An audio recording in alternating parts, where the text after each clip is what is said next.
kahalagahan ng pag-iisang dibdib ay plano ng Diyos para sa inyo. At ang planong iyan, patuloy ninyong ingatan habang kayo ay nabubuhay.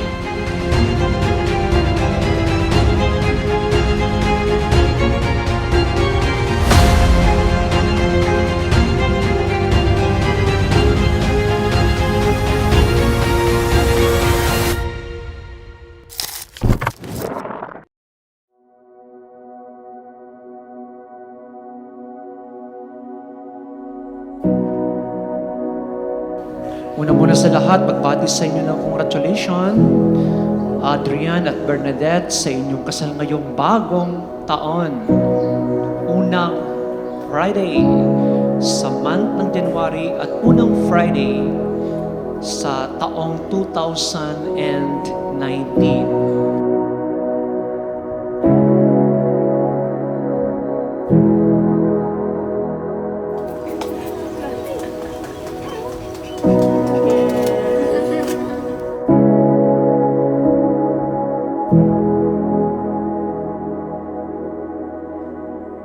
Ang pag-iisang dibdib ay tunay na pag-iisa ninyo kasama ang Diyos. The cross before us, all the people we love behind us, and with you standing with me here. Truly, there's no turning back. Standing in front of you today is such a dream come true.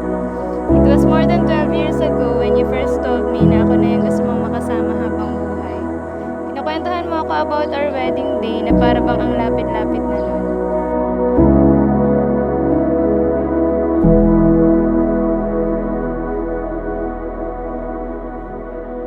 Thank you, Lord, sa napakagandang panahon na ibinigay mo. Nakaraos yung napaka-successful na kasalan na ito. Sana pagpatuloy nyo lagi yung pagmamahalan nyo. Sa akin, ang maipapayo ko lang, Jake, huwag kang makalimot magdasal lagi para sa kaligtasan nyo sa araw-araw na trabaho, pag-uwi, pagpasok. Sana huwag kang magbabago kung anong nasimulan mo, pagpatuloy mo lang. Mahal na mahal kita.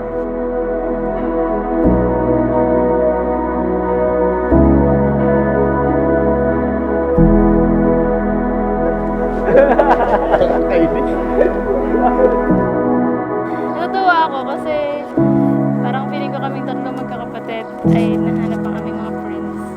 Princess yan. Disney princess. Religious belonging will not be an hindrance to your journey as husband and wife. In fact, it will nourish, it will improve, it will be godly, and it is good.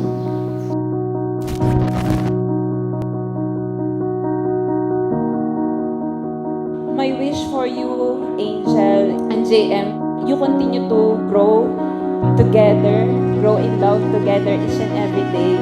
And sana yung love ninyo will always be anchored with so much love, with God, faith, and hope, even through the challenges.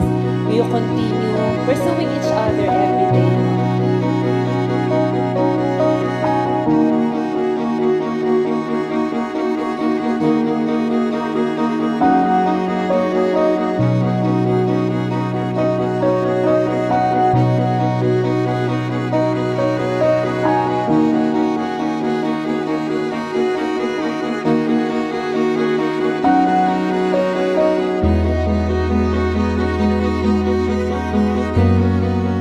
This day will be forever and forever remembered in your life.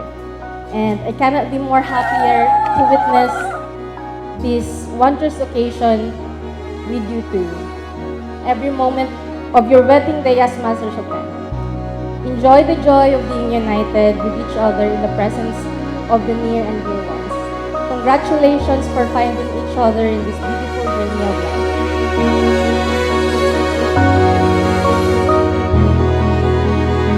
I'm very happy na nakita ko ngayon yung day na kayong dalawa talaga yung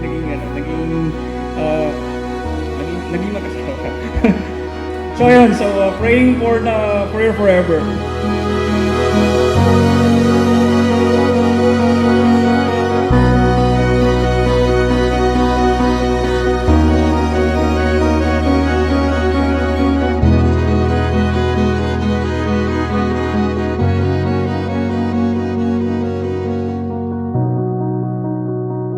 Parang malaking bagay na kinasal yung dalawa kong ate. So, kumuha ko ng inspiration sa boat wedding. Kasi yun yung ginawa ko dito.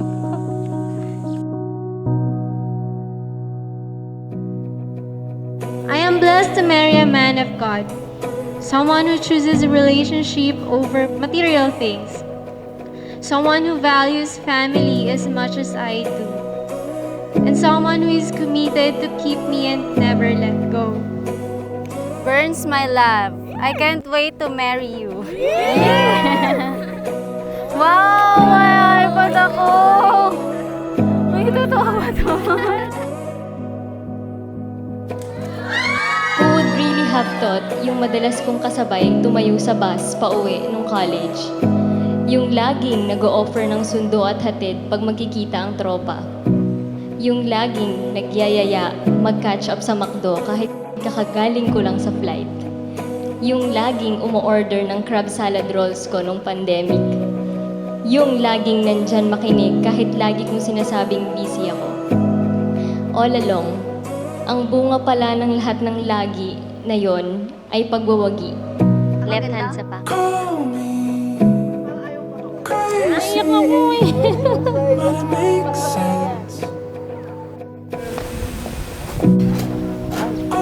And look here, guys. Too tired to think about it. Does it make you worry now? 'Cause I've been talking in my sleep again. About the dreams we had. I'm really happy to be here with you. So today, yung dating ini-imagine lang natin ay nasa harap na natin. And most importantly, masayang-masaya ako na ikaw ang nasa harap ko ngayon.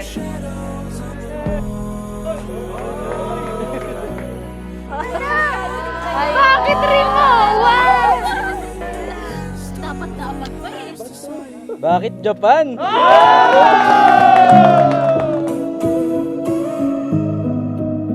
To let the rest of our lives decide. I woke up in a cold sweat, but I found you. And I wade through my worries that crippling.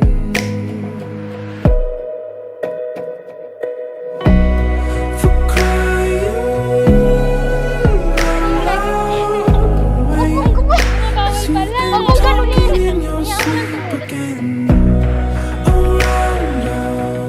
I pledge to love you and give you my heart all the days of my life. Thank you for showing me what it means to be loved deeply and consistently. God really knows the right time, right place, right person, and the right answer. He sent me someone who could love me the way He does.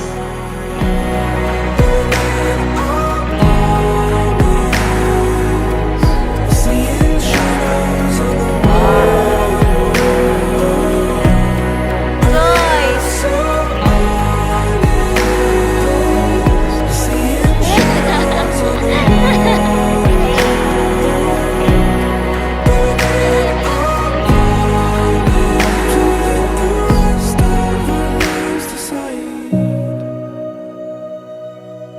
Excited na ako makita ang aking poging partner. Huwag kang kabahan.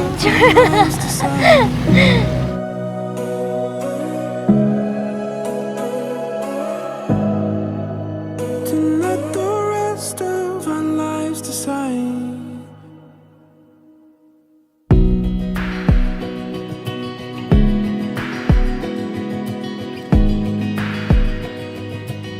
I'll always choose to love you. Let's make this last forever. I vow to the Lord with His presence to love and respect you unconditionally, to support and assist you in every situation, and in building our own family. You're the best person for me. Hindi dahil match ang Virgo at Taurus. Kundi dahil you bring out the best. Isa ka sa rason kung sino ako at kung ano ako. We're seeing shadows on the wall.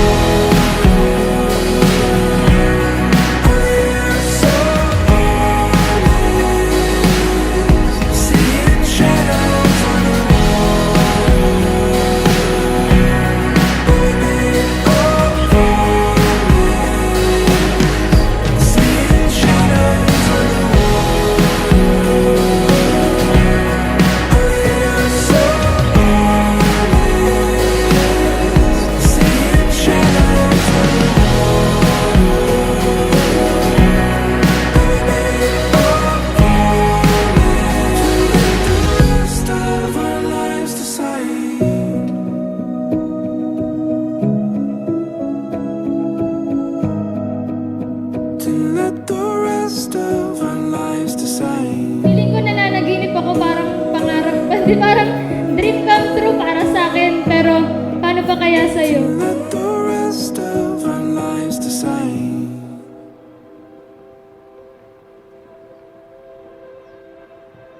I just want to thank you both for sharing your beautiful love story to us.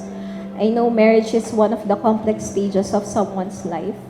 May this new chapter bring you more blessings in all aspects of your lives and more exciting discoveries with each other. Ano man ang man-discover nyo sa isa't isa, kailang handa kayong tanggapin, makunawaan, and kailangan matatag kayo sa anong mga hamon ng buhay. Kasi ang pag-aasawa, puno ng pagsubok, na kailangan kayong dalawa ang mag-solve. Daddy, Mami, maraming salamat po sa inyo sa lahat ng paggabay, pagsuporta, pangaral, at pagmamahal niyo sa akin at sa aking mga kapatid. Maraming salamat din po sa mga sakripisyo na inyong pinagdaanan. Pampagaling, pampalakta. Salamat anak. Okay, love you anak. Thank you very much. Meron po ako regalo. Ba't ako may regalo? Pambawi. Thank you. Burns, my love, this is the day we have been waiting for. The day I imagined since I met you. As we step into this new journey of our lives, I couldn't help but be excited for both of us. It's just amazing how God brought us together and gave us the gift of love.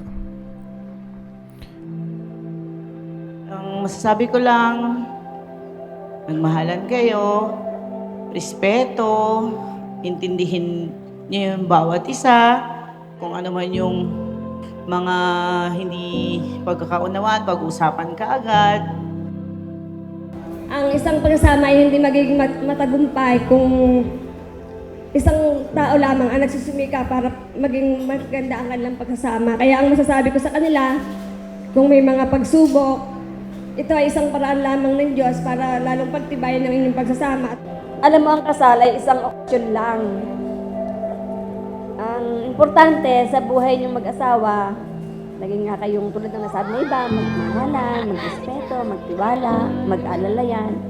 Pero kung ano man yung mga gusto niyong isang guni, nandito lang kami, yung parents niyo, kami ng daddy mo, mga kapatid mo, mga kaibigan.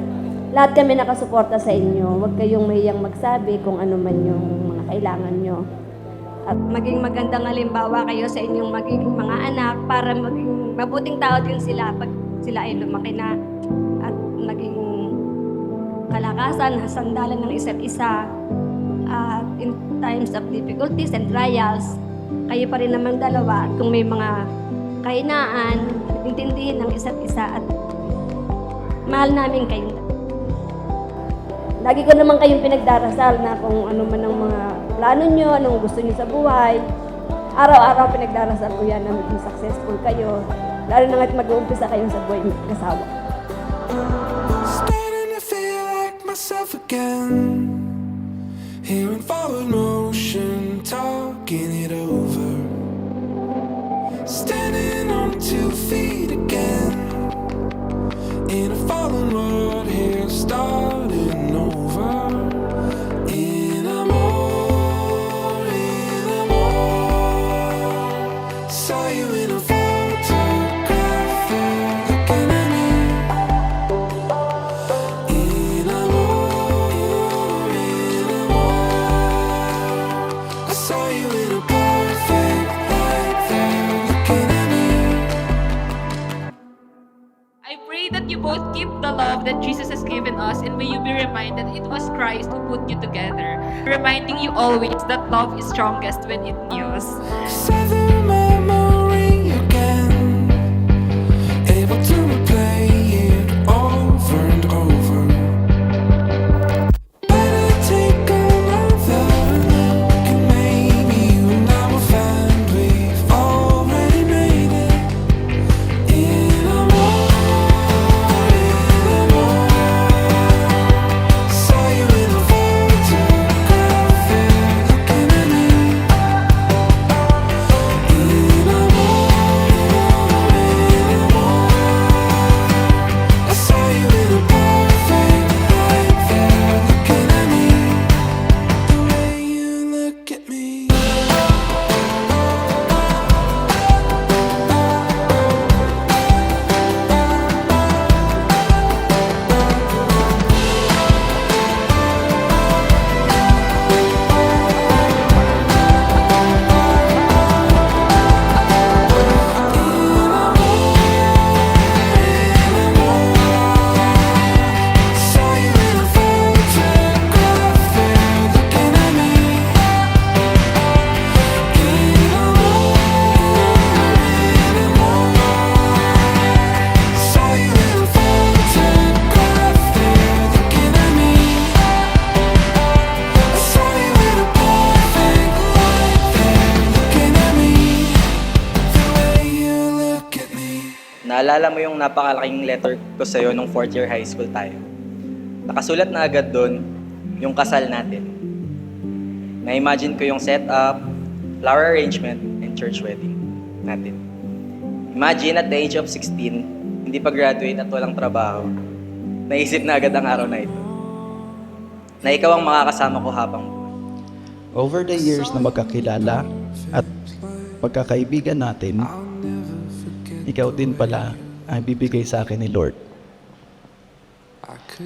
Itong sinasabi kong God-given chance na ayaw ko ng pakawalan, nagkatotoo na. You have always been there through the good times and the bad times. You never gave up on me.